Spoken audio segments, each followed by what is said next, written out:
इचलकरंजीतील दिगंबर जैन बोर्डिंगच्या आवारातील श्री 1008 चंद्रप्रभू तीर्थंकर जैन मंदिरात 16 ते 22 एप्रिल दरम्यान पंचकल्याण प्रतिष्ठा महामहोत्सव आणि विश्वशांती महायज्ञाचं आयोजन केलंय। या कालावधीत विविध धार्मिक आणि सांस्कृतिक कार्यक्रम होणार आहेत अशी माहिती महोत्सव समितीचे अध्यक्ष रवींद्र पाटील, उपाध्यक्ष सुभाष बलवान यांनी पत्रकार परिषदेत दिली।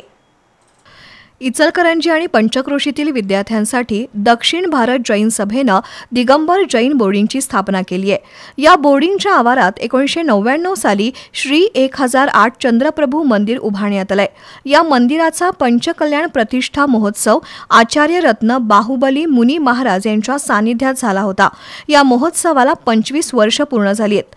त्यामुळे जैन मंदिरातील गर्भगृहात श्वेतवर्णी चंद्रप्रभू तीर्थंकर पद्मासनस्थ नूतन प्रतिमा विराजमान करून त्याची पंचकल्याणपूर्वक प्राण प्रतिष्ठा पूजा महोत्सव करण्याचा निर्णय घेतलाय।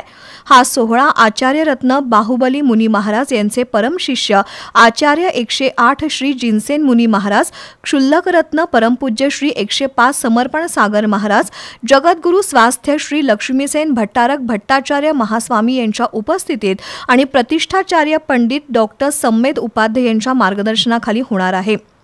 16 एप्रिलला ध्वजारोहण, गर्भकल्याणिक पूर्वार्ध विधी, 17 एप्रिलला नवग्रह होम, गर्भकल्याण उत्तरार्ध विधी, 18 एप्रिलला जन्मकल्याणिक आणि पांडुक शिलेवर जन्माभिषेक सोहळा, 19 एप्रिलला राज्याभिषेक दीक्षा कल्याणिक सोहळा, 20 एप्रिलला मौजी बंधन अलंकार पूजा कुमकुम विधी होणार आहेत।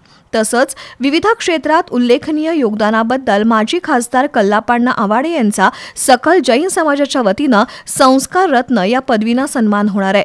21 एप्रिलला केवल ज्ञान कल्याणिक महोत्सव रथोत्सव आणि 22 एप्रिलला मोक्ष कल्याण आणि महाकलशाभिषेक सोहळा होणार आहे।